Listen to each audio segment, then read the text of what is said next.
Yeah. Oh, Les, you were thinking about what HBO just cut recently? It was Mhm. Metalocalypse.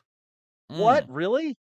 Yeah, Jesus Christ, which is weird since they have a movie in the works, apparently. Right, and they still man. tour and shit, like, it's still Yeah, they still anyway. tour. Yeah, that's oh man, I don't know what the fuck Zaslav is doing. I don't understand. Uh, Peacock is the best streaming network, and I'm shocked. Yes, NBC's become the FX of television. Wow. Wow. Someone at NBC is like, someone said it! Guys, someone called us FX! Episode 436 of the TV Dudes, recorded May 24th, 2023. White House Plumbers.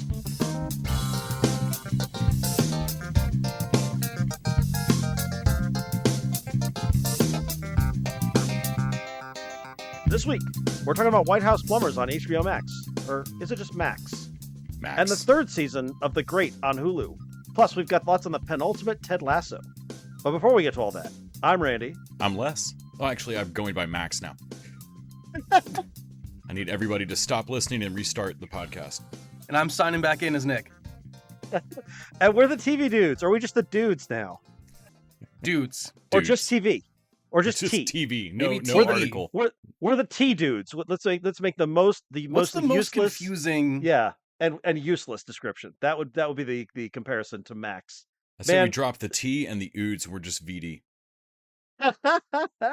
weren't we talking about peak TV like a year or two ago? Wasn't everything great? And there was like a bunch. I mean, we all thought there was too many streaming services, but everybody seemed to be just turning out just tons of content. So instead of getting rid of some of the streaming services, what we've done instead is just delete content from the face of the earth until we are no longer in peak TV. Problem solved. It's an interesting Right. strategy, Cotton. Let's see if it works out for them. But yeah, they're gonna backfill it. So there was not only are we not at peak TV anymore, there was never peak TV. Right. Like they're trying to weird. erase. These are not the shows you're looking for.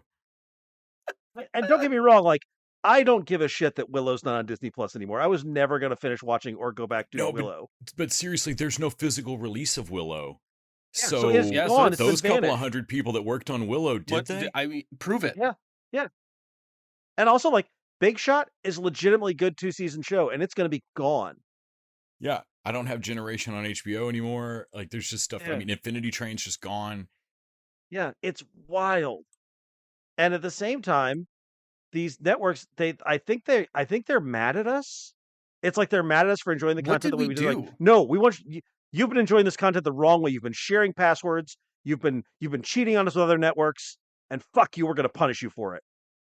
HBO Max becoming Max and ditching a bunch of shit and getting more discovery just feels like a punishment. Dude, ditching a bunch of shit is one level, but like Les said, switching to Max, that's a rebrand. Why log everyone out and make them log back? And then there was an issue with the app where because we were signing in through Hulu, you've got to connect to provider and they give you two options. You can either QR code it and do it on your phone, or you can type it all in on the screen.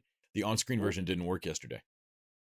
So you had to QR code it. So how many people did they lose yesterday that just didn't sign back in? Nick, I'm sure 100% of people signed back in. Yeah.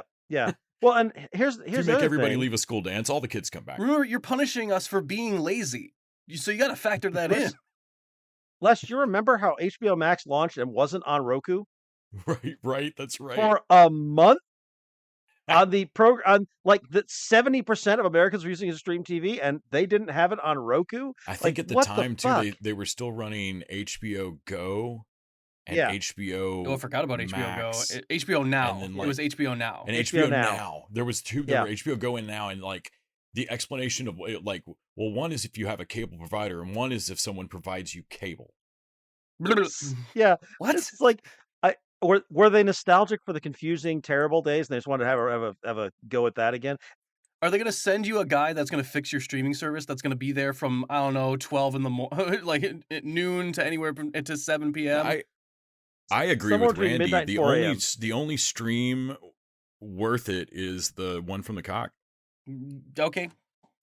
That's Randy. That's what you said, right? I've repeatedly asked you to stop calling it that. I believe we have a cease and desist. That's from, what Sebastian NBC's Stan lawyers. calls it. I'm just saying. And then, Disney Plus is vanishing content, plus they're slowing down their roll. And then Netflix today comes out and announces, on top of being apparently the worst people involved with the WGA strike, they come out and announce that they are going to do this paid sharing thing. Like, you've been sharing passwords with your parents or your kids, fuck you, you can't do that anymore. Yeah. Yeah, it's crazy. So that is how we watch TV. What do we watch on TV? That's our appetizers. And I will go first this week. I watched a little more Deep Space Nine. I'm slowly parceling out the final season for myself. I watched like one episode of season 7, which has some big moments for Jeffrey Combs. I don't know if you guys know this, but Jeffrey Combs plays like 8 different characters in Star Trek. I saw that meme the other day of like, which Jeffrey Combs are you in Star Trek? Yeah. Jeffrey Combs has had more roles in Star Trek than many other actors. Well, look at that weird motherfucker. Try not to cast him as an alien. Oh, it makes sense. I watched the first episode of High Desert, starring Patricia Arquette, I believe. Yes, it's an Arquette and a Dylan.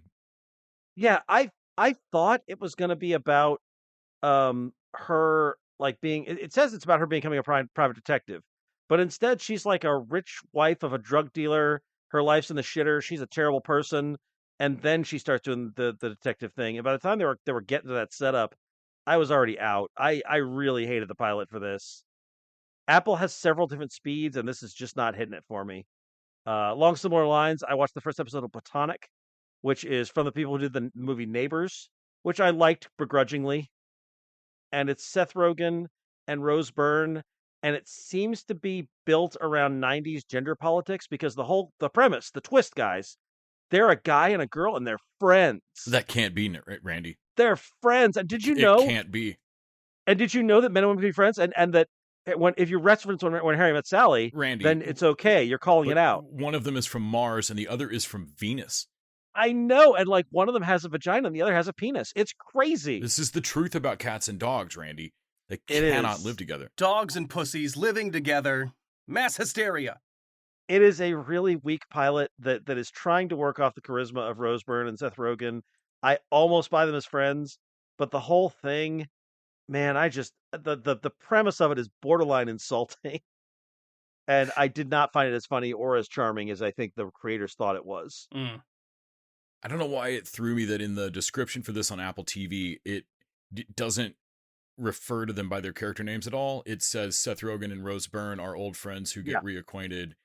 Yeah. And I honestly didn't know if it was like a Eugene Levy travel thing. Like, did Seth Rogen and Rose Byrne go to grade school together and figure this out after they both became famous? Like I didn't hit play on it because I was a little bit afraid that it was like a reality show, Friendship Abroad. Yeah. Oh man. I watched the latest Top Chef, which I'm continuing to really enjoy. I watched Fast 9 again, so that I could go see Fast 10 in the theater. We're going to talk about Fast 10 on the Patreon. I watched all of Primo, a show that's on Freevee through Amazon Prime that I'm going to drag you guys into because I think you guys will really like it. We're hoping I'm telling you, Freevee is the Amazon of... Wait. Freevee is the new Netflix. I watched the penultimate Barry, which, god damn, that show is good. I cannot wait to catch up on that with you guys. All right, so I gotta watch that for next week, probably. Yeah. So Nick, you and I should talk about it. Les, you can talk about it with me in 10 years when you watch it and yell at me for not telling you about it. Barry to the max. And then I had a couple friends over to watch Midnight Run, one of my favorite movies. I wanted to rewatch it, and I want to watch people who've never seen it again. So my wife, who I have been married to for 24 years now, had never seen one of my favorite movies. Oh, wow. Okay. So she doesn't watch a lot of TV or movies. Had she just been sneaking it by? Like, had you noticed? Did she just like... I guess I had never noticed I hadn't shown her that one. I mean, when we were dating, I showed her like all of Babylon 5 and all that kind of thing, but somehow Midnight Run snuck by. You used up a lot of points on there. Yeah, that's fair. Just on the CG. And then I guess other than that, the only other thing I watched besides the homework is a little show I like to call Mrs. Davis. Mrs. Davis stuck the landing, y'all. I'm telling you, Mrs. Davis was It was a great 8-episode miniseries. It was ridiculous. In the sense that like fun. Chris Farley set out to destroy a coffee table and stuck the landing. No, I loved this show. I loved how ridiculous it was. I thought that the emotional stuff paid off for me. the faith versus science stuff. Yes, it was heavy-handed, but it worked for me.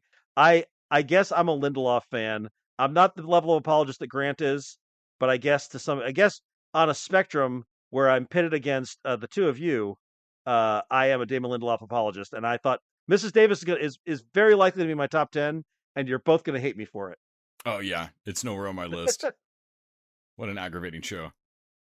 I loved it. I think everybody should watch it. And also, I was very pleased as I was discovering how much I liked it to have found that screenshot of her screwed up face, Betty Gilpin's face, as she's saying, "This is so stupid," because that was just the perfect Yes. response. I had a moment Yeah. of like, damn, that's from that show. Yep. So yeah, either watch or never watch Mrs. Davis, depending on which side of the TV Dude's coin you fall on. Dude, you'll know whether or not you're in for that show by up 2, I think. Oh yeah, for sure. Yeah. You're either like, "Oh, this is great," or "Fuck you." And there's no middle ground. All right. That is my TV appetizer. What about y'all? What'd you watch this week? Oh, well, Nick discovered that I had never watched, as we also watched F9 prepping to watch Fast 10. Is it Fine and Fasten? Is that how we're pronouncing this? Fine and Fasten? I have no, yeah, Fine and Fasten. Fine and Fasten. And Nick discovered that I had never watched a particularly wonderful, stupid movie, Triple X, The Return of Xander Cage. Hell yeah. Which, after watching 2 of the later Fast and Furious movies, yeah, I'm not saying that it's like serious acting, but it is hilarious to actually watch. Like, Xander Cage is not Dom. Xander Cage is a different actual human character. It is an actually different character, which I don't know why I was continually stunned of like, this is shocking, not just really. the same. Because like Dominic Toretto, which I love, I saw this online and it's headcanon now that his name is short for Speedometer. Speedometer Toretto. Speedometer Toretto. Short Dom for short, if you're family. He is so serious, like I guarantee there's like something in his contract about not losing X number of fights per fucking movie. Like he can never look stupid or silly. Yeah, that's in his contract for sure. Yeah, that's Xander Cage. Well documented. Xander Cage can look fucking stupid. He looks silly. It's weird. Yeah. So anyway, we watched that, and then I showed Nick. Hear me out on this. Xander Cage could show up in Fast 11 and make perfect sense, right? Absolutely. Like he would fit in that universe. Absolutely. Like he's Dom's like a younger, like it's like a twin or a clone that didn't come out quite right. Like what you're doing is dumb. Like they shoot on like different days. They shoot his various spots so that he can look a little bit like before he's Dom, he does a bunch of push-ups right off camera and then runs out. And like Xander's a little bit schlubby. It's with the fur coat on, obviously. Yeah, obviously. And then I showed Nick a spectacularly stupid movie, DOA, which I think he'd seen before, but the video game movie with the volleyball. I had not, actually. It has Eric Roberts, because of course it does. Of course. It had Eric Roberts because David Carradine is dead. Right. Like that movie, I was watching the whole movie, and even his hair, I was like, okay, so this was David Carradine's part, like, until... Right. I can't believe there's not an homage. I don't think he was dead yet, but he looked dead enough. They could have just gone ahead and done I don't know, when did he wasn't available. Sad life. You know, he wasn't finished. Then we watched Basket Case, and that is a fucking crazy movie. And it is so much weirder than you possibly think it is, even from the like Reanimator style. No, even from a filmmaking premise. Perspective, it is an odd duck. What if a movie was made with every decision not being just completely wrong, but just a little wrong every time? Just weird. It's said New York in the 70s. This guy has come from upstate New York into the city to murder the doctors that illegally cut him from his conjoined twin. He has his conjoined twin in a huge wicker picnic basket that he carries with him. Hence the name. And the conjoined twin is a murdering nut job.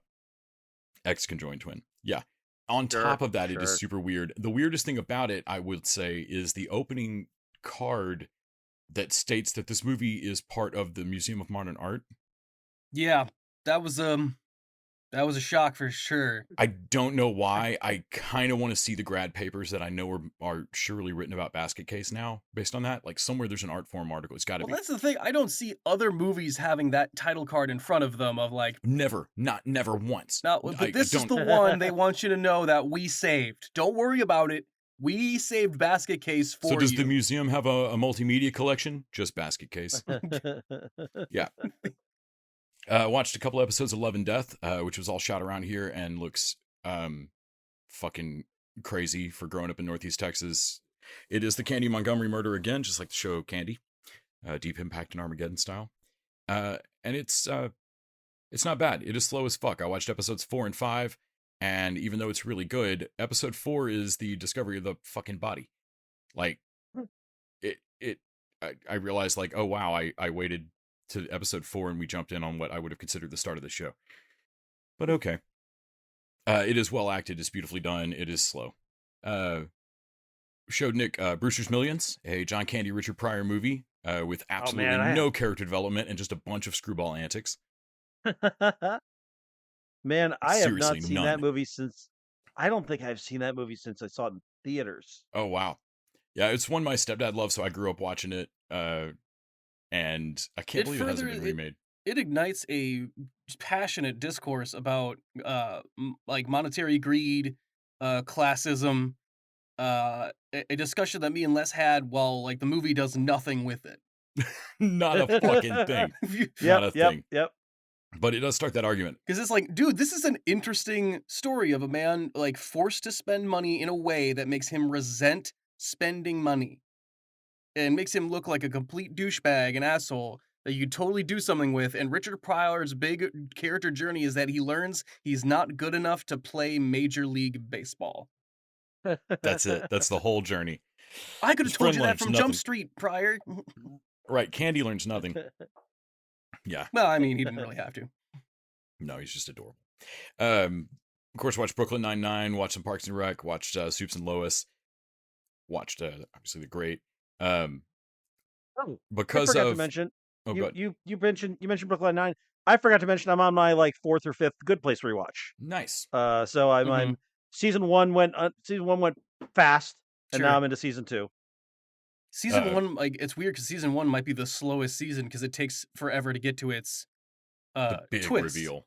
Yeah. But it's only 13 episodes, and every episode has like a moment of like, oh, that's a key Good Place moment. Yeah, like when Jason Mendoza first reveals he's not like the monk or whatever. Yeah. There's right. There's a bunch of like little twists, but it doesn't start to like in the second season. It just starts to what was the show about again? Never mind. It's not about that anymore. Yeah. Oh, in season 1, you get to meet the real Eleanor. Yeah. Or the other Eleanor Shellstrop. Real Eleanor stairs the whole time. What the fuck? Can you maybe just call me Eleanor and point to which one you're talking to? Because of Adult Swim's obnoxious bullshit, season 6 just now dropped for Rick and Morty on Max, which I have not watched yet. Lisa realized that she hadn't watched season 5 at all because of that same bullshit delay. I don't understand the logic here. Like, it's like they're determined to make sure that I forget why I was excited about their show before it's the Columbia House of fucking show drops. Like, as soon as I forget what CD I ordered, it arrives. They can't be thinking to convince you to buy cable again. So like, is it available on Amazon where you can just buy it, or? Yeah, I think I could just buy it, but just in terms of so like, is that why what isn't they're it going streaming for? anymore? Like, yeah, every once in a while you'll see something just be on Spectrum, and like, dude, guys, that ship has sailed. Fucking Mad About You was on Spectrum, and now it's on Amazon Prime. Right. But I had to wait 2 years to watch that show, and I loved Mad About You. I have 2 seasons of Harley Quinn on Amazon Prime because they wouldn't release it all on HBO Max until it was done running. It is insane. Yeah. So it's not like it doesn't work, but like I don't have any other shows like that. Fanny and I watched White Men Can't Jump, the original, which I don't think I had seen since high school, since like the 90s when it was out. And that movie is just kind of a vibe. Like, there's just really fuck all happens. It's important. Like, sure, they win some money, but like, there's just it feels just like of a different era. Like, Zod never comes out. There's no like world destroying laser that like cracks the earth and like you telling me that in the 80s the stakes felt lower in the globally worldwide? Really did. It's amazing how much that minute off the doomsday clock really relaxes movies. Or is White Man Can't Jump 90s? It's 90s. It's 90s. But it's still, it was fucking chill. That movie is just fucking chill. Up The until cr- 9/11, we were pretty chill about everything, I think. the craziest thing in that movie that I had forgotten that feels really like kind of like a big deal now that I can't believe they did back then. Rosie Perez just straight fucking leaves him. Sorry to spoil, it's a really old movie for everybody. But Yeah. Rosie Perez is Woody Harrelson's girlfriend. She's trying to get on Jeopardy. It's a weird subplot. Yeah. He makes a final bet that, like, after telling her that he'll stop, and he's like, it's a sure thing, baby, and it is. He wins it, Mm-hmm. and that doesn't matter to her, and he doesn't get that. Yeah. Where she's like, no, I left you. You fucked up when you realized you were No, gonna go make the whether bet. you win or not is not. Yeah, and Yeah. and she stays gone. She leaves him. Wow. It's great. Yeah. Yeah. It's exactly what ought to happen. Then for comparison, we watched the Can You Bear Us, like the new White Men Can't Jump with Jack Oh, yeah. Harlow as the Woody Harrelson role, and they unfortunately don't go that strong with the ending. Like I was really impressed with that, but it's not a shot for shot remake. There's a lot of really cute nods and everything, but it's a different movie, and the race stuff has to play differently now. Like the main thing I was shocked by is like Harlow and Cinqua Allen, I think is the, maybe blanking on his last name, is the other actor's name. They actually have really good chemistry. Harlow's actually really good. They have kind of a quiet, understated, like digging on each other that work, like kind of gets in a groove and works. Especially Kenya Barris' script is pretty sharp. I really enjoyed it a lot more than I thought I would. It's also short. Hey, I was going to ask when I saw they were making it, I was like, why are you remaking this? But you're saying it's worthwhile. I mean, I think partly we are attributing a lot more weight and gravitas and importance to White Men Can't Jump than was deserved. It's kind of like when the Charmed remake came out and people were like, no, I will destroy like, it's fucking Charmed. It can survive a remake, for Christ's sake. Well, and I White think Men that's Can't what it was Jump for me. definitely can too. It's like It's cute. Why bother? Yeah, no, it's a cute premise. Basketball hustlers trying to Why make make a the Terror comeback. Train remake and the sequel to the remake? Yeah, the no one quite true knows. scene steal on this is that I think this is Lance Reddick's last role. Oh wow! Oh and shit! he plays a dad who has MS. Like he plays the player's dad that has MS, and like it's great. Reddick just as long as it steals wasn't Resident Evil, I think we're good. No, Oh, and man. like so I think partly I love this movie because it keeps Resident Evil from being his last thing, but also Okay, and fair. he's just fucking magnetic. Like he just absolutely steals the scenes. Yeah. I'd like to say that your last performance didn't matter, but I'll say everyone keeps mentioning how Raul Julia's last performance was fucking Street Fighter. Mhm. Yeah. Right. Yeah. So it kind of does. I think the original was probably a bigger deal at the time, but I don't think anybody's really, I don't know. I hadn't sat and watched the original White Men Can't Jump in years and years. I'd say the new one is fun in a different way. It's lighter, but worth watching. Like if you just want like a, I don't know, chill hour and a half. Oh, that was sweet. Had some good jokes. Okay, that's solid. Yeah. Yeah. I was shocked. We also watched, I'll let Nick tell you about it, the sequel to Piranha 3D, Piranha 3 Double D, which I always thought was like a 1.5, like an extended cut, and it's not. It's a whole different movie. It's actually a different plot. It's actually a whole different movie. It's a whole other movie. Oh, that's it for me. Take it away, Nick. Oh, you meant right now. Oh, okay. You meant to tell us right now. Piranha 3 Double D is a movie that takes place a year after the first movie and doesn't pay off the, the promise of Right. the cliffhanger of the second one, which is giant piranhas. This one is like, oh, what about piranhas at a water park? Because that's what fits our budget. And it has David Ketchner in it, and it's like, yep, that, Of course it does. That makes more sense. And David Hasselhoff makes a pretty fun cameo. And what's the name of the actress? Fucking Caitlin Snow on Flash. Oh yeah, Danielle Pennebaker. Pennebaker is in it, and Matt Bush, who's a sitcom actor, folks might recognize.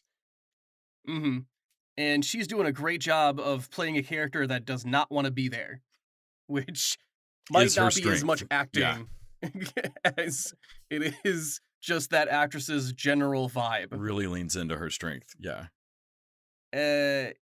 Yeah, that one is not as good. It's sloppier than the first movie. I would still recommend the first movie as a really great fun B movie. And if you're jonesing for more piranha stuff, yeah, you can watch the sequel, but the first one is where the magic happens, I Absolutely. believe. Absolutely. If you really love the first one, keep going, but don't start it at Double D. Mhm. We watched what was it? I watched Zero or ReZero Starting Life in Another World, which is an anime. Of course it is. I was in the it was in my Groundhog's Day That has a thing. colon in it, doesn't it? It's re:0, right? No, it's ReZero colon. Of course it is. It's different. Actually, no, it's a slash. ReZero, no, re:0 slash starting a life for another right. Nope, you were right the first time. The colon is in between the re and the zero. That might just be a translation thing. I don't think there's no way that the colon translates into fucking English. The colon's actually a sword. But yeah, it's based on the same Groundhog's Day premise. The kid gets reborn in a certain save point. It's not the same every time, but he can progress a little bit, but he has no idea what is making the like what he's achieving that's making the reset point a day later or a week later. So it's actually pretty interesting trying to see this guy bust his head up against the wall, trying to do a bunch of random is it a like am I supposed to save a life? Is this a good deed thing? Am I supposed to be like cuz he's read a lot of manga and watched a lot of TV, so he's like, okay, am I like he's basing it all off of story knowledge that he knows of movies he's watched and shit. Of like, okay, well, do I save this little kid or do I go off and try and depose this ruler or whatever that I'm here? Like, and he feels it every time he dies, and sometimes he does not die fast. So it really starts to. He never gets to the point where he casually kills himself because he's always afraid of dying because he doesn't know when he doesn't know what the rules are. He doesn't know if this might be the last time or like does he fail so bad that he never might come back. I do like the idea that there with Groundhog's Day there's no rules really. Like he just wakes up that same day Right. Yeah. and he doesn't really know what the rules are. He kind of just makes this bet off of like becoming a better person. It's interesting to see a story that definitely has rules because the circumstances change if he does stuff. But having no idea what the rules are and having no one to explain them to you is kind of interesting in watching someone like, well, what the fuck? Like, how am I supposed to do this if? And it's just a massive trial and error. Right? Like accidentally discovering that you're the evil leaper. Yeah. Also, he gets to like he becomes great friends with people he's technically only known for a day. He'll take a bullet for people, like he'll risk his own life and die for people that technically they don't know what he's doing. Like, dude, I just met you. Like, yeah, but you haven't seen through all the I know you as a person and and really like you. So it doesn't matter that technically we only met 15 seconds ago. I'm gonna take this knife stab wound for you. Pretty interesting. I'm not parsed all the way through it. I doubt it will go because animes don't really finish very often or in a timely manner. So I doubt I'll figure out exactly what the fuck's going on. But in the meantime, Les showed me Vacation Friends, which is definitely the movie he's raved about the most to me, and which I had the least interest in watching. Which is weird because it has John Cena and Lil Rel Howery. Lil Rel Howery from Get Out and what was that Free Guy, which I really like, and yeah, it's really funny. They make it it's like a relationship movie, but with two groups, like two couples. The ups and downs of these two couples becoming friends. There's not really a up and down between these two separate relationships, just the relationship between the two couples, which I think was a smart and pretty conservative move, like to really focus on that. And yeah, John Cena is really funny. I can see why watching this, uh, Les had faith in Peacemaker. He was like, "Oh yeah, yeah, he's a pretty weird. He's got a weird energy." They Yeah. They smoke a bowl on a jet ski, which just logistically It's you'd have to go like, wait, Oh man, that sounds so like you gotta pack the bowl there, right? You can't like it can't be pre-packed, and then you got what? You got a waterproof lighter, and then you definitely have to have 2 people like on the jet. Like getting high on a jet ski is not a a a simple You're working task. way too hard for this. Yeah. Yeah. Or Lil Rel, like taking a drink of a margarita that Cena's made him, and like, man, the salt around the rim is not salty. How is that possible? He's like, oh, it's because it's cocaine. That's because it's cocaine. And like What? completely freak out. Like, I don't do, man, you're on, not even on vacation. Not even, I mean, it's really good cocaine. Like, why the fuck would you do that to a stranger? Because if I were on vacation, I would want a stranger to cocaine ruin Yeah, my glass. pay it forward. Do unto me, do unto others as you would want them to do unto you, and I want to be drugged up. Like, they're fucking nuts. Yeah. Yeah, we watched some of the new season. Les got caught up on season 2, which Yep. was great. He got to finally see the ending. I've been yelling at you two, both of you, about like, come on, like the ending actually rules. Oh, yeah. And And the start of the season, yeah, we'll talk about it. the introduction of the Americas. Oh man, yeah, it's good stuff. Yo, bro, I'm from fucking America. Sure, you sound like it. Yeah. And we were like, fuck, man. Was interesting because he had not seen, uh, you know, Tyrese like self-reflecting and discovering like, hey, dude, are we invincible? Yeah, I mean, I looked over at Nick and was like, no one told me this movie was about to go here. And he's like, it doesn't fully go there. They just take this. Yeah, moment, don't get excited. Don't get like, excited. don't flip out. It kind of did, but yeah. But it kind of like it at least it bridges the like there's a part of you is this movie about to get supernatural in origin to where they actually realize they are invincible? I'm glad that this seems like it easily could have been a Miss Davis thing where they promised you guys a thing they were never going to do, and you were like, "Fuck this movie for never doing that." I'm glad you realized that was never going to be the case with Fast and the Furious. No, they don't. They flirt with it, but you're like, oh, okay, well, we're not really gonna do that. But No. Remind me, we're going to talk about more on the Patreon, but remind me, someone at the store today mentioned to me a thing that I thought while I was watching Fast 10, which is, oh, they're all like level 20 characters now. So remind me when we get to that, because Sure. that's a part of that. Well, Vin Diesel is canonically immune to impact damage. Yes. And cars are soft when driven. Like I saw something recently that Vin Diesel sat down and tried to like use D&D rules to figure out damage that people taken in Fast 10. Mm-hmm. Like and the studio was like, yeah, we don't care. You don't have to show Yeah, well, us here's that. the thing. Here's the thing. See, what you have to understand is that all cars, like they actually have a if you're part of the family, you get a pre-programmed feather fall into like. Here's the thing. Falling out of a plane only does 10d6 damage, and at 20th level, your car has like 1,000 hit points. Yeah. So it really doesn't matter because your car levels up with you. Your car levels up with you in the Fast game. Yes, of course, obvious. If you don't understand that, I can't explain to you the rest of this math. I can't even talk. I don't even know. That's how they got to space. They bought the feet. Yeah, well, I mean, yes. They're already vehicle masters, so they just need to, to buy the specific feet for space travel. Yeah, I mean, it's just at 19th level, it's pretty easy. You just take whatever feet you want. Yeah, yeah, that's that's Astral Drifter or whatever. That's just physics. Like if you played Spelljammer, you'd know what I'm fucking talking about. Okay, that's on you. That's a good place to remind us that you can support us by going over to patreon.com/tvdudes. Throw us that $1 an episode. In exchange, we get to keep our streaming services, pay for our hosting costs, and you get bonus content each week. Like this week, we're going to talk about Fast 10, and you bet your ass we're going to talk about how it relates to D&D. All right, let's have Jason our main Momoa course. Put all his points into charisma, and it still somehow looks like that.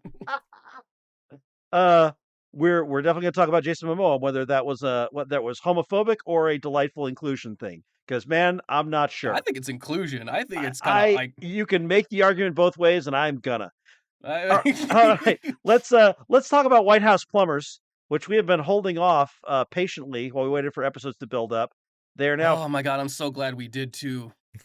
It just gets better and better and worse and worse. Well, I mean, my opinion of the show was set on the first episode when Justin Thoreau's G. Gordon Levy was such a fucking boob that I was like, boy. oh, I love this show so much. Levy is insane. Liddy, yeah. Like Liddy, yeah.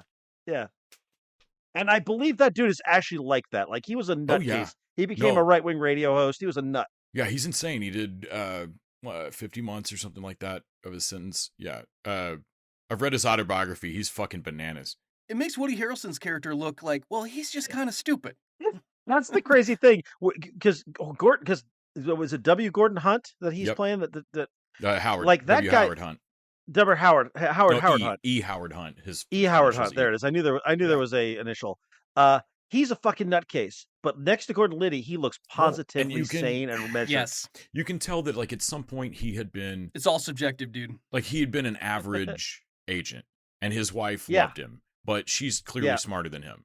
And She's then clearly the better agent. Then Bay of Pigs happened, and for 11 years he's been fucked up. Like, he's just never gotten back on the horse. And then Liddy is all of his worst stupid impulses in one guy.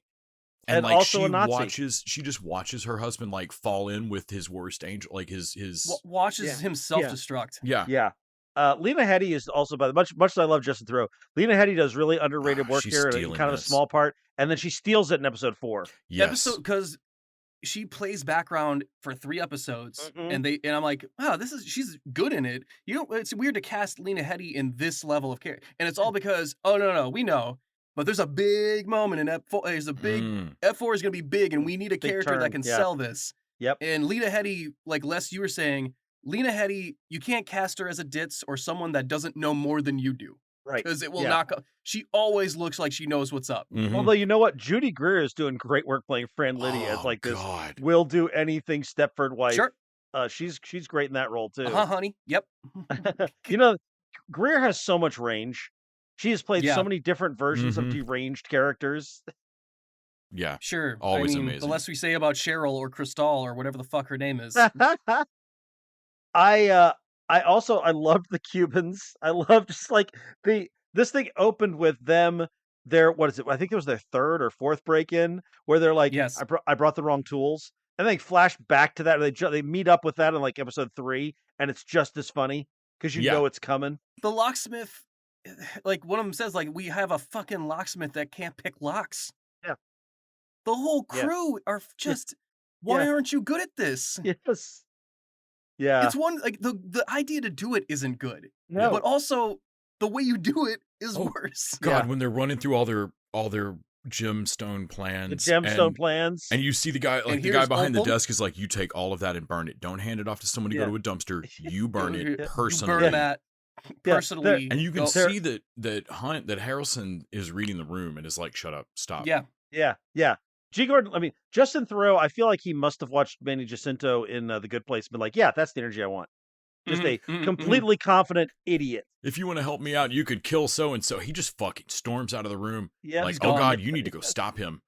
Yeah. Like, I told Nick, I was like, there is still no idea what the fuck happened to that plane. It went down in a residential area in Chicago.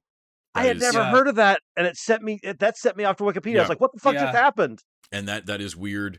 It is weird. The head of the Black Congressional Congress was on the plane. The head an anchor for CBS News was on the plane, and Harrelson's wife was on the plane. I am not a conspiracy guy, but holy shit, y'all! Yeah, honestly, it could all be a coincidence too. Like, it's a plane going out of DC, so DC people are going to be. Of course, there were some DC people. It was, but I had no idea, and I never heard about that or anything. But all I could think was like, man. Did Liddy get like a feeling that the wife was not like? There's a conversation right before that where it's like, we've been taking care of you fucking morons. Yes. Did he get the feeling that I got to take care of the wife? The only thing I would think is that he wouldn't take down a plane to do it. G. Gordon Liddy's dead. Yeah, G. Gordon Liddy's dead. I can say whatever the fuck I want. Okay. But then again, I would say that, well, taking down a plane for that people, that doesn't make sense because it doesn't get rid of the problem. The problem obviously got worse. And also, it's a lot of collateral damage to kill one person, minus the morality of killing a whole plane full of people. But then I watch the rest of the show, and I'm like, oh wait, but all of these people are fucking stupid. It sounds exactly like a G. Gordon Liddy plan. Yes, right. That he cleared with no one, right? But somehow made work. Yeah, even the people above them, like Domhnall Gleeson. Yeah. He is smart-ish. Yeah. He's smart enough to know to try and not get some of this stink on him. but also not smart enough to like realize that he should shut down anything they're doing. Well, and there's just no way to realize how dumb they're going to be, because it's not just a little Yeah. bit dumb. It's like, well, what do you mean he has a hotel room key to this room on him? Yeah. What do you mean you gave him personal mail to mail for you at the robbery? Fuck. Like, this thing, Toby Huss sitting in the police station, refusing to give his real name, and then somebody spots and then him. some Hey, friend Ted. of his walks by. Hey, Tim. What? God damn it. Oh, God damn it. Well, even like the guy didn't throw the mail in the mailbox on the way in, so he missed that and was like, "Oh, I guess I'll get it on the way out of this break-in that we're doing." Yep. Also, this I love this show. I think in about 40 or 50 years, the show, The White House Plumbers 2, that's about the Trump administration. Yeah, that's what I was telling Nick. It's also gonna be funny then. It Yeah. can't be funny yet. They've Not all right got to now. be. They've all got to be dead, and civilization has to survive their fuckery. But Then it'll be if funny. we do, it will be funny as shit, because the Trump White House was worse than this. Well, the thing is that the Trump White House doesn't like the Trump administration doesn't hide their fucking like. No, they just did it. They just did it. Yeah. Like, I think that might be what confuses people of like, oh, you mean he didn't try and cover it up? You mean he admitted it on live TV? Yeah. Huh. I guess there's nothing to like, there's no evidence destroying or anything like that. Are you shredding soap? You shredded all our money? Well, what did you want me to do with it? Anything other than that. I didn't panic like you. No, man. The guy that panicked is definitely the guy who was shredding money. You just don't seem like you panicked because you were doing these crazy things calmly.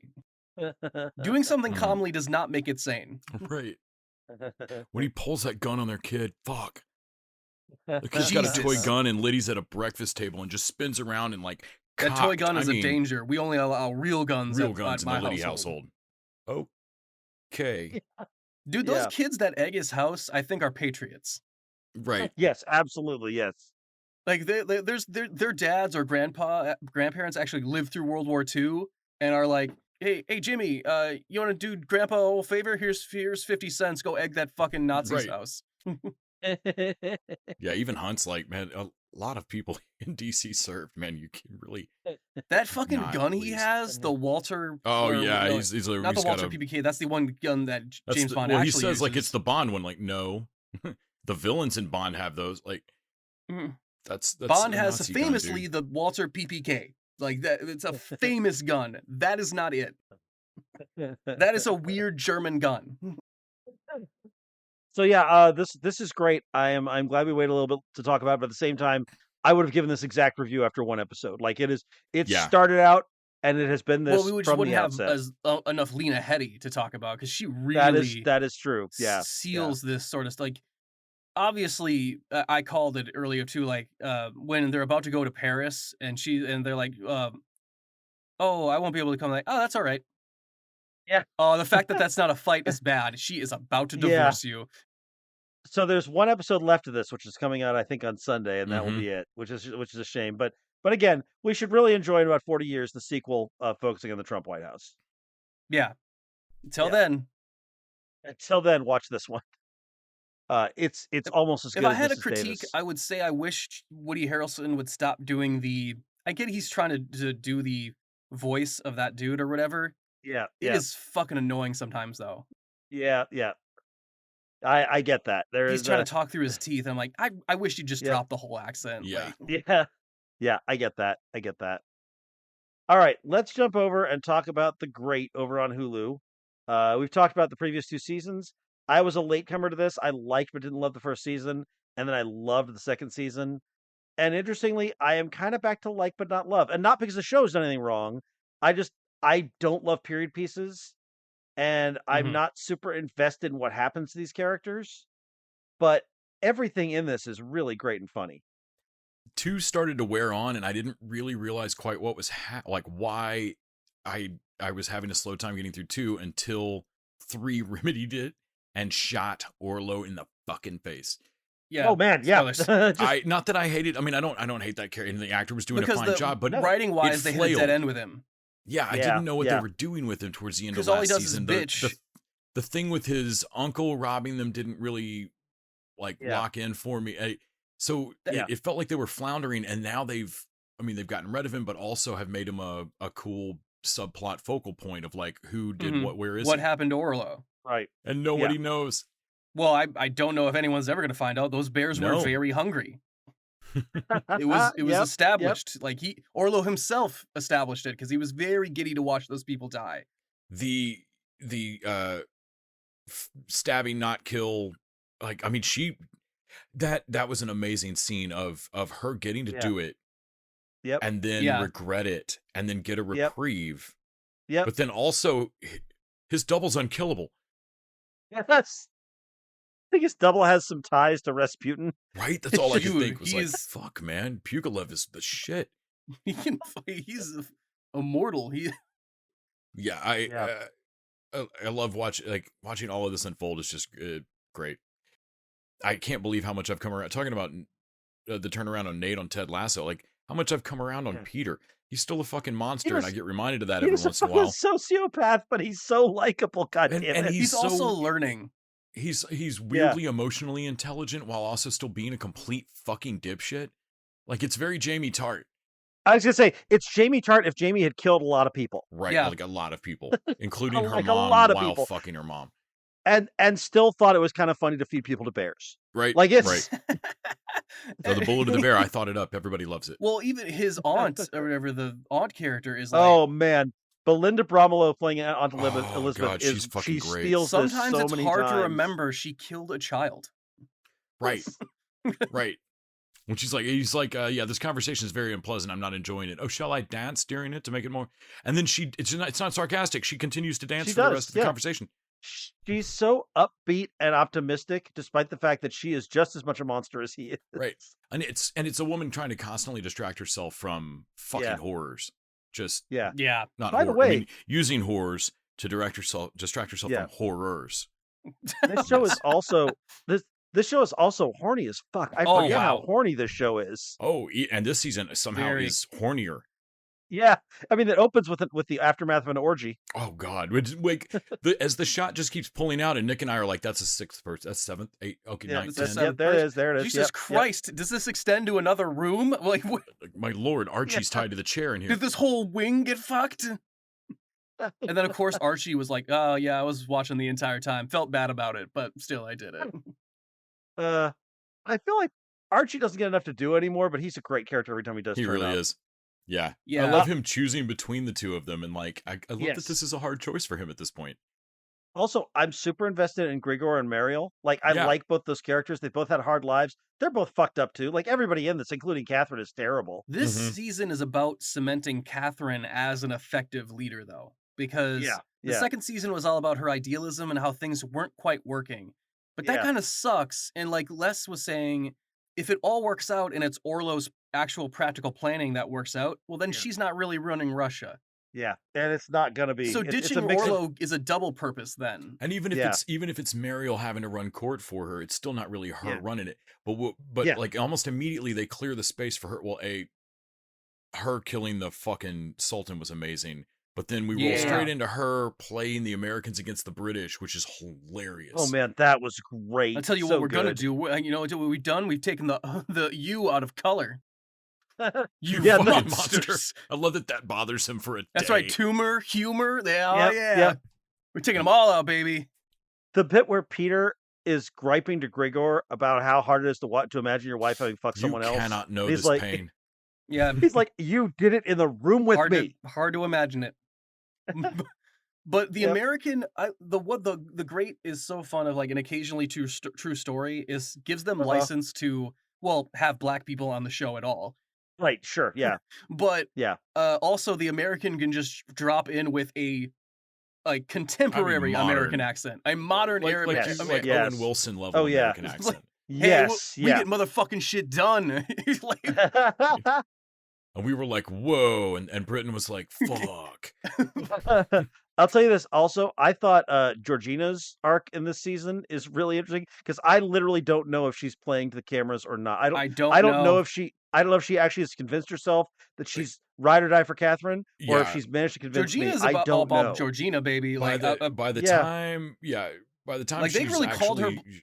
they thought they called her bluff on shooting her own friends, and that was No. like, nah, man. I don't know Yeah. what she's up to. She's fucking Blam. dead. Yeah. Oh my Yeah. god, you shot me. Yep. Yep. Quit saying I'll probably live. Did you finish it or? No, I'm I feel like only 3 in. I feel like I think I'm 4. 3 or 4 in. Yeah. Yeah. We're up I'm until very they're, enjoying the they're shit out of searching this. for Orlo. Yeah. It was the episode they're searching Yeah. for Orlo. Yeah. Okay. Yeah, I think I'm either that episode or one beyond. It's super fun. I did not expect to.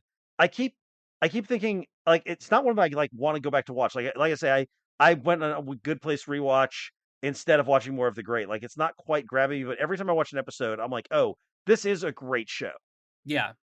Well, I Yeah. mean, also the embracing the Russian nature of her. Like I like that they can still work. Like I'm an idealist, sure. Yeah. Obviously the British are the ones that can offer me shit, but you're the ones I actually ideally agree with.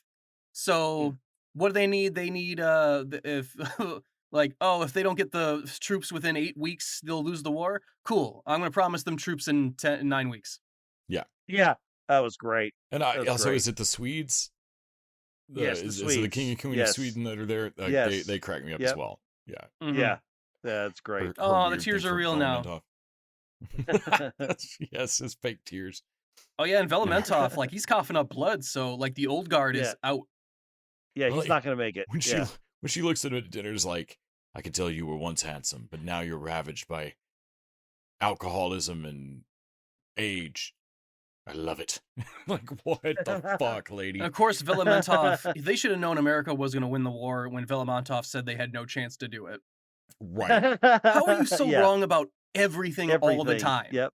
Well, we Yep. could split them down the middle. That might be fun. Like, no, God. It's more like a guy from America, he's here. really. Ambassadors from a country. America's not a country. When the British guy's like, you can't be the ambassador because you're a colony of Britain and I am the British ambassador. But also the quit hiding the your I detest your pleasantries. You hide all your ill intention, murderous, Yeah, your bloodlust. Yeah. bloodlust, Yeah. and empire conquering behind. And then the immediate thing he says after that is like, so, the Revolutionary War, like, or the War for Independence. We don't like to call it that. We like to call it the inconveniencing, or what was it? The ingratitude. Yes. Ingratitude. We like to yes. call it the Yeah. ingratitude.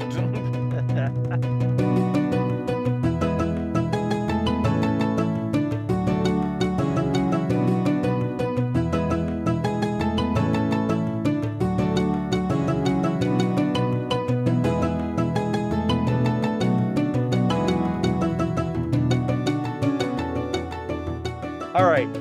Shall we jump over and have dessert? Let's Talk about do Ted it. Lasso. Yeah, All right, we have let's one. Talk we about have how one- much this show doesn't work anymore, apparently. It's sad. Oh my god, I'm so Sad. tired of you. What's killing me? Everyone can eat a dick.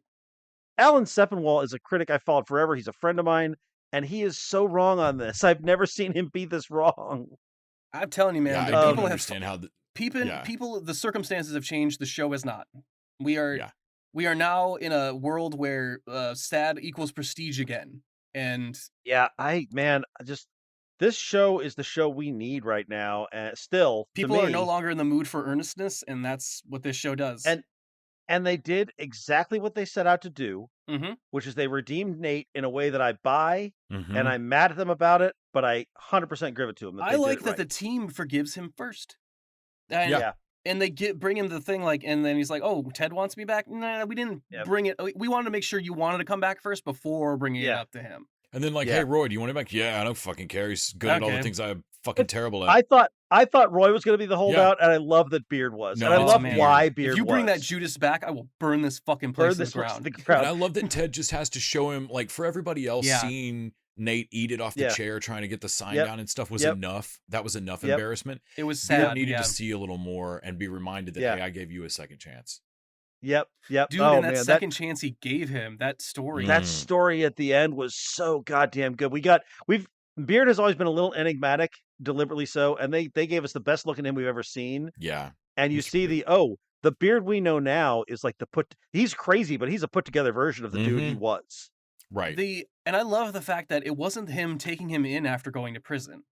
Yeah. It was No. like because he fucked him after that, still in the car, and Yep. then Yeah. Ted's the guy that'll come down to the police station and convince them he gave you the car. Ted will Yeah. give you not just a second chance, but a third and a fourth and a fifth because Ted believes in redemption. And so Beard is ride or die Ted. Yep. But what's interesting is we see Ted's mom, and we see the only person that Ted has not forgiven in his life. Yeah. Mhm. Like he loves her, but he has not forgiven her, and he hasn't obviously confronted her they've yet. never Never had a talked real about talk. what happened to their dad. Yeah, Or his dad. and I also there are so many callbacks to that. This in the very second episode, whenever they meet Rebecca's mom, I think, which is early on in the first season, I think, or no, is that second? Whenever it is, I think it's second season.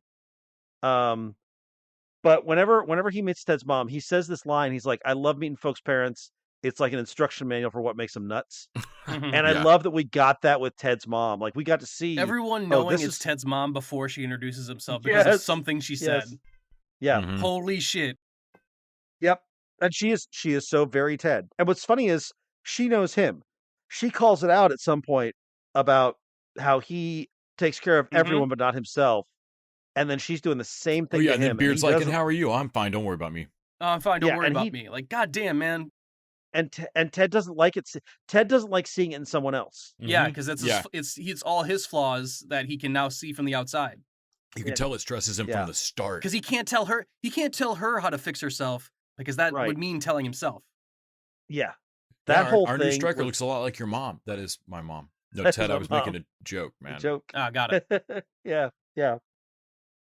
And she's, of course, as charming as Ted. She has the entire team eating out of her hand. Of course. That was adorable. I also, the thing they did with Jamie this week, I've loved the arc with Jamie, but Jesus Christ, like I did not expect them to make that. This is the arc. Like Jamie's arc is the arc. Wow, I did not expect. Like, he's like the main character of the show. Like his overall arc coming around, and he's in the beginning of the episode. He's lost. Yeah. He walks into that high five. He walks into the high five in his face and just doesn't register. And then he cries with Roy. Roy doesn't know what the fuck to do. Yes. And it doesn't come back until later, until we meet his mom, who is like even. So I want to check in with you guys on this. Roy definitely fucked his mom at some point, right? Like, did Roy we get that wants vibe? to fuck his mom. Wants to. I mean, it felt to me like he said to her, he's like, "Hey, you," which is a very familiar thing to say to someone you just met. Oh man, well he can't tell that. When he meets her, he says, "Hey, you," and I'm like, "Oh shit!" I think he's. Well, I was gonna say, because like the math on the mom is like, what? How old are? And then how old were you? We know Jamie's dad is a piece of shit, but like, were you created illegally? Like this, like this. But also, by the way, Jamie, while his mom is like, he's never gonna change, and then we see him in fucking rehab. Yes, everybody except Rupert gets a fucking redemption arc in the show, and I buy it every time. Yeah, we see him happy for his son playing, fucking winning against him. Man Not United. being there is actually the growth that is needed, because he needs to be. Yeah. And honestly, even Rupert got his moment at the table. Yeah, he did. And honestly, we haven't seen the journey, that the conversation him and Janie had the last time we saw them together, put them both on the path to this. Yeah. Well, it's interesting. They fake us out too, because his two mates are in this, and they're like, "Oh, his dad would have loved this." I'm like, "Oh, his dad died." Fuck, yeah, his dad dead. And then nope, he's in rehab. To them, he's dead. Like, he's no longer fun. Yeah, exactly. Man, there was so much in this episode. Getting his confidence back in the middle of the game. Them like great. He gets to, to the crowd. He sticks his tongue out. But then he fucking, through force of will, just scores a goal on his own to put up 2-0. And like the game's over by that point. The spirit of the other team must be crushed. And he doesn't celebrate. He doesn't do a victory dance. Nope, he doesn't do the thing we've always seen him do. And his hometown give him a fucking applause of like, you really shoved that one down our throats, didn't you? Okay. Yep. I also thought Van Damme's runner was fun. Like, Van Damme is superhuman with that mask on. Yes, dude. And that they keep calling him Van Damme cracks me up. That was Van Damme well done. Van Damme, he's good. Oh my god, it's like they got a brick wall in front of the goal. Actually, no, man, he's a human. I can see the arms and legs. Something we don't talk about as much. We always talk around it, but the show is constructed so beautifully. Like it's got story arcs that we love and all that stuff, characters we love. The moment to moment writing in the show is of a level, like the pop culture references that they put in and the lines, every character from the sportscasters down to like Bumbercatch Mhm. gets something that is like smart and funny and witty and quotable. Like this entire show is very Oh, yeah, it quotable. was unanimous except for Bumbercatch. No, he likes you. He's just He's just fiercely against democracy. anti-democratic. Seriously anti-democratic, yes. What? Yeah, Van Damme being like that mask he has to put on, and because they worked that's the joke from the previous episode, right? Yeah, Ross broke his Danny nose. Rojas giving the smile and wave because of him, it's over. Mhm. Like, hey, we're friends Yeah, again. yeah, And Van Damme's yeah. like, oh man, no, I'm still afraid of you. But then they work that into the next story point because what does he do? He asks Jamie, how does it look? And Jamie, Yeah. not like the traditional response would be like, nah, don't wear that dumb looking thing. He's like, nah, better to be safe than sorry. Yeah. And then that was the point where Roy is like, what the fuck is he saying? Get out here. I was watching this with a group and we were all like, what is happening right now? Yeah, that's how you work writing into the jokes aren't just even the jokes, they're how you get to the next plot point. Well, we need to get Jamie in the room together. Okay, well, Jamie needs to say something that would spark Roy to do that. Oh, well, we have that Zero and Van Damme bit still. Do we want to work that in? Like, I can see the writing process. Like you say, Randy, this show feels written, but not in a way that you feel. Not in a bad way. Yeah, exactly. It's a way of like, yeah, it's so perfectly timed and written to the point where, yeah, but I know no normal humans act or talk like this, but I'm not really in this for the, I'm in this for the aspirational, part of it. Also, I don't give a shit about soccer or any sports, but god damn it, those things don't work for me. Like the game works so well A for me. sports movie works, dude. I don't care Yeah, it shit about does. sports, but sports movies rule. There's They do. there's Yeah. good guys, there's bad guys, there's underdog stories, there's like immediate conflict between like players and coaches, and it's just a story smorgasbord of stuff. Yeah. How can you not love when Colin plays the best game of his life after he comes out? Oh man, yeah, Colin getting that shot, and that was fantastic. Yeah, he gets his moment in this episode too. He gets the shot, like him and Jamie is the one that score goals. And can we talk about the late in game development of Jade? I am shocked how much I love this character. I know she's just kind of manic pixie to bring Nate around for us, but I love her so much. If we didn't see her serve other humans, you'd think she might be like an imaginary person. Well, she keeps Batmaning on him, so the guy rubbing his Where'd the she go? manager rubbing the side of his face when he's first talking. Like, I'm pretty sure Jade slapped the fuck out of him for something he did, and then was like, "I won't report it if you fire you have to my fire boyfriend." Nate. Yeah. And then Nate, of course, doesn't bring it up later. Like, I got fired. No. That was and I also loved so good. the guy say when he told the two people at the table, like, "Do you know who this is or who this was?" He was the manager at West Ham. Oh, the Wonder Kid. That's yes, I said. Yeah, Wonder I did say Wonder Kid. Yeah, and I was like, God damn it, that was the last thing left. And it steps towards it because he didn't recorrect someone a couple episodes ago when we were first, like, somebody said Wonder Kid, and he just didn't say anything. Yeah, and that was a huge step. And then he this signed is even the bigger. note to Will. He signed the note to Will Wonder Kid, which is great because that's what he went off on Will about creating the nickname. Mm-hmm. Yeah. Well, like making him the shirt, basically. There's no level of like. Sometimes you just need a person to, in order to forgive them, you need them to say something that makes you think they get it. They get why you were mad. Like they get why they're mad and what they did was wrong. And that's the perfect like, I let that get a bug up my ass. Like, thank you. I have to assume somewhere in the 60-page novel of a looking for some letter. trims. It's also interesting that the reason the Nate redemption story works, not just because of the writing, but if you look back on it in the same way that Ted looks at it, he didn't do anything that bad. He tore up a sign and he quit and he turned his back on someone who had shown him nothing but kindness. But in his mind, he had been betrayed. And Ted sees that. But to us, we're Beard. We love Ted. Yeah. We love Ted, not Nate. Yeah. And whoever turts him can die in agony and will always is an eternal enemy. Yeah. And well, so and the show knows that we made Nate so hateable that we gotta spread his redemption off an entire season. We gotta do it bit by bit. Yep. But they earned it bird by bird. Yep. Yeah. I love that. Nate, like everyone is like, dude, why did you burn through your money or whatever? They all think he's like, well, why are you working here? He's like, no, I just like working here. Like that can't possibly be true. So Right. Yeah. Yeah. Must be drugs. Yeah, but which ones? By the way, 75 kebabs is a lot of kebabs, right? That's a Yeah. lot of kebabs. Oh, Anybody's eating kebabs the whole time. and I love Yes. that Isaac again was like, oh, well, you want lamb? Or they gives him 3 options, and Isaac is immediately paralyzed by choice, like they were in the Yep. Amsterdam episode of like, no, don't give Yes. them they can't. No, don't do that. Yeah, no, don't do that. How about 25 of each? Fucking genius. That's why you're the Wonder Kid. Yeah, man. Speaking off on a tangent, I will watch Rebecca eat a fucking kebab all day. Oh fuck yeah! I mean, I will watch. Wow. I will watch Hannah Waddington do pretty much anything. In like a formal fantastic. dress, she is just going to town on that kebab. Yeah, yeah. I think Waddington is going to have maybe the best career out of this because she was still doing. She's got a fucking bit part in Willow for some reason. Like she's still. It's like she did not realize that she was famous yet. Mm-hmm. But I feel like she might finally have clued into it because I think we're going to see her in some big stuff after all this. Maybe in the Richmond spinoff, which I hope they do. But we get that big truth bomb at the end, which of course we all know what it is. It's not a cliffhanger. We know what Ted's telling him. Fuck you for thinking this show isn't still well written. This is a show that has the confidence that knows they've walked you through it enough.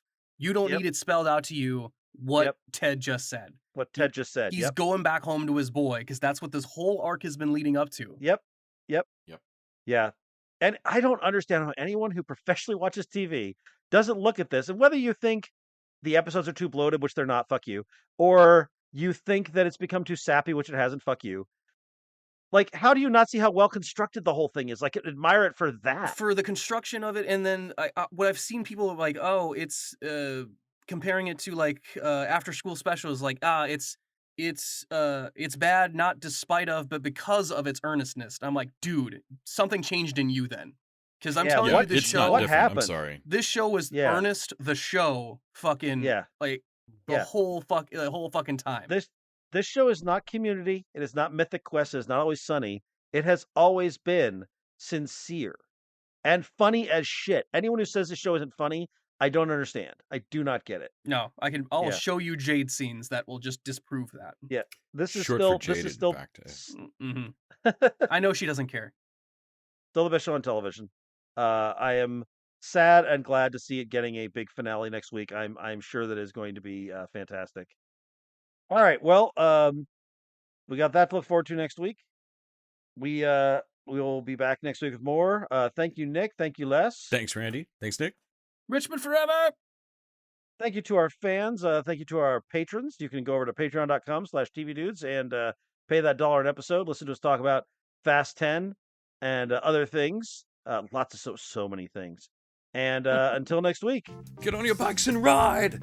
The TV Dudes is an independently run podcast out of Austin, Texas. We are exclusively listener supported. If you'd like to help us out, go to patreon.com/tvdudes. You can also find us on Facebook, Twitter, and Instagram at TV Dudes. All the music for our show is done by our friend and original TV Dude Gregory J. Amani Smith. To find out more about us, go to thetvdudes.com. I'm Randy Lander. I'm Les Weiler. And I'm Kyle Scott. Thanks for listening.